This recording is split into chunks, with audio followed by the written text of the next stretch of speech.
Well, the key word there is creating the culture, because most schools, we discovered recently with walkthroughs, they really don't have a very strong idea of the culture in their building that they're going to really need to manipulate well and use in a very positive way to reach their reading goals.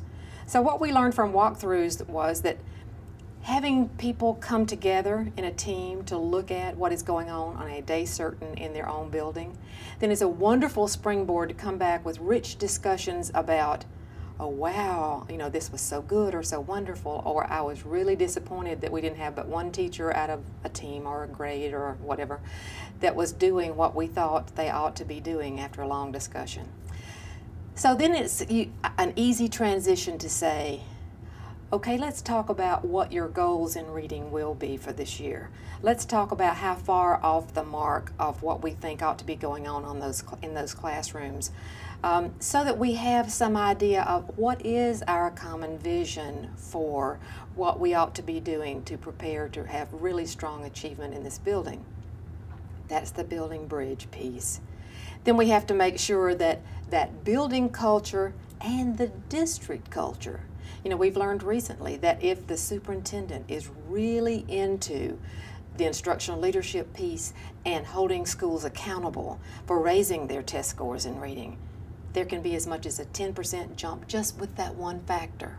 It's really important then that we team together with the district support that is there, whether that's the Title I federal programs person, that person should be on board, the ESE people should be on board, the ESLL or whatever you call second language learners in your district, that all of those people too have to be part of that culture changing, that expectations of growth at phenomenal speed, so that the district people feel like that they are key players in monitoring and supporting what is going on at that school.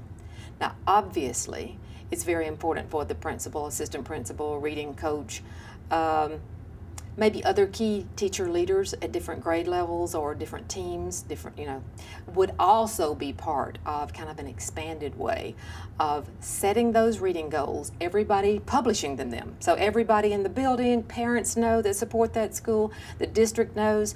So there can be that we're coming together to make a big difference as the community, the culture in this building supports achievement. Right, Literacy First has always required a site analysis. It's about 5 or 6 sheets of paper, really depends on whether it's elementary or secondary. And truly, when schools are first coming into Literacy First, they kind of see it as a really big job because it asks for some specific information. What we really want to do with that, the purpose of that, is so that you have a baseline of the year before Literacy First came. So it's capturing, or maybe even recapturing, data from that previous year before Literacy First begins in a building.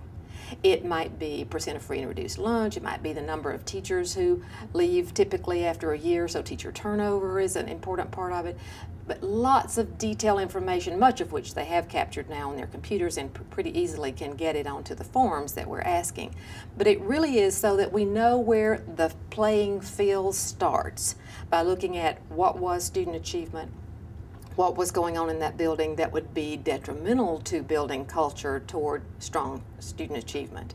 Teacher turnover would be a huge piece of that. So would changing the principal or assistant principal or reading coach really often. But those are the kinds of pieces of information and lots of other data kinds of things so that we know test scores, so that we have then something against which to compare when the first year with Literacy First is over. How well did we do? Well, we did this well. Well, how about year 2 or year 3 or year 5 or year 7? So that you still are seeing growth and the whole school publishing that. We want it by grade level or by team. We want it to be celebrated often. We want it to be supported so that the district is aware of things that are really going well. So all of those things really stem from or jump from the fact that we have captured in stone, as it were, what happened before Literacy First came. So then we have at least a point from which we can measure progress from there forward. I think it's important that we look at PDI, Professional Development Institute / Literacy First, the company, and what the company brings to that school situation, and what role they have for each other. Not often do we think about, beyond sending a consultant, what has Literacy First done Literacy First has prepared, of course, wonderful materials and trained consultants and selected one based on what the salesperson has been able to gather when they were having those rich conversations with those leadership teams in those buildings when they were still at the courting stage of the commitment to be a Literacy First school.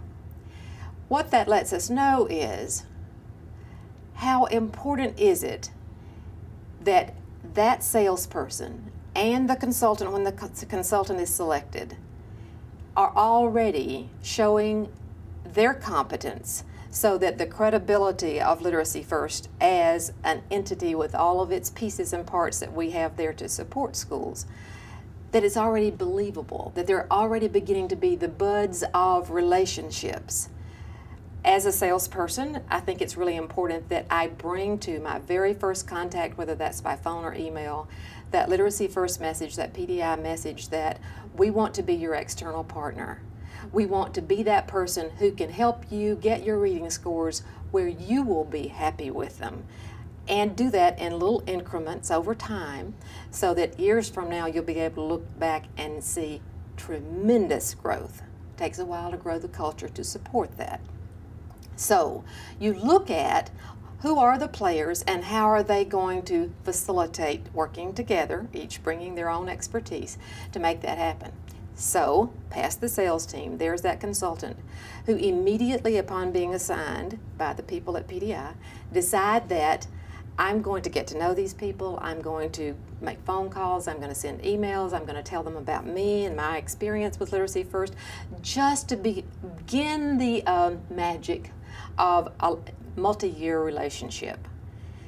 And then once that person has actually gone to that school, walked that building, sat with the leadership team, and by leadership team I mean it certainly would be the principal, unless it's a very, very, very large secondary school that might have the instructional leader be one of the assistant principals who really spends a lot of time then working with the instructional piece. But most often it's the principal, those district people that we've already met, that as soon as the consultant is on the ground, they are making appointments or breakfast meetings or whatever to get to know the district folks that were going to help support the Literacy First initiative in that building. Over time, you're also trying to grow teacher leaders, because one thing we want to do after 3 years is have left a complete set of competence where we have gone so that those people can go forward with Literacy First without needing us to be there, unless they choose to have us come back, for a booster shot of one thing or another.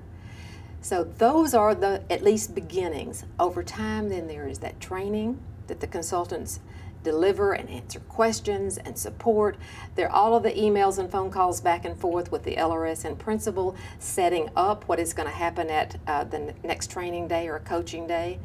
And the more they communicate, we know from experience, the more they are prepared to meet and work as a team when that consultant gets there again, where the principal or LRS or SIS is reporting back to that consultant with what is happening in between visits, so that it's a really a long bridge of communication back and forth for at least 3 years, that we're there leading them at first and then finally getting out of the way and watching them and just coaching, because they're just about to be self-sufficient over time without us. That's our job, is to let them take the initiative and to not be the superstar, and to go over what are the to-do things that each entity has to work on between those visits, and keep that line of communication open. The consultant also, once he or she goes home, does a summary of the bullets that were covered in the leadership meetings that we conduct on every single coaching day. Maybe even a reminder of something to do that we agreed we were going to do based on training. Look at goal sheets, just the monitoring pieces to keep them excited and feeling good about that they're on the right track, until they feel really solidly capable of making those decisions at the tail end of that 3rd year with little support, just cheerleading from then on. So what I know from experience, what lots of other Literacy First consultants know from working at schools, what happens is you make friends for a lifetime. They love you because you have helped them grow their expertise, and they're feeling good about what they now can do for kids and how kids can perform, how students can excel because of what they have the skill set to provide. So it may be longer than 3 years. It may even be a lifetime friendship.